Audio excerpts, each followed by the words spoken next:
Hi tears, வாங்க side fit fix பண்ண ஒரு சின்ன டிப்ஸ் பார்க்கலாம். இடுப்பு சுற்றி வர இந்த பட்டையை உங்கள் பெல்லி பாட்டம் நேராக எடுத்துகிட்டு வந்து பின் வச்சு செக்யூர் பண்ணிக்கோங்க. பெரிய பின்னாக வச்சு செக்யூர் பண்ணிக்கோங்க.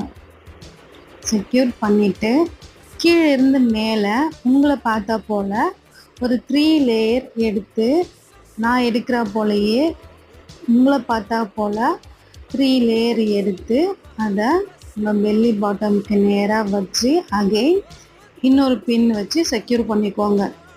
அகெயின் அதே போல் இன்னும் 2 ஃப்ளீட்ஸ் எடுத்தும் நீங்கள் செக்யூர் பண்ணிவிட்டு உங்களோட சென்டர் ஃப்ளீட்டை அழகாக அரேஞ்ச் பண்ணி டக்கின் பண்ணிக்கோங்க. இப்போது உங்களுக்கு அழகான சைட் ஃப்ளீட்ஸ் உங்களுக்கு கிடச்சிருக்கும். பாருங்கள் எந்த அளவுக்கு நீட்டாக கிடச்சிருக்குன்னு. நீங்களும் ட்ரை பண்ணி பாருங்கள். தேங்க்யூ.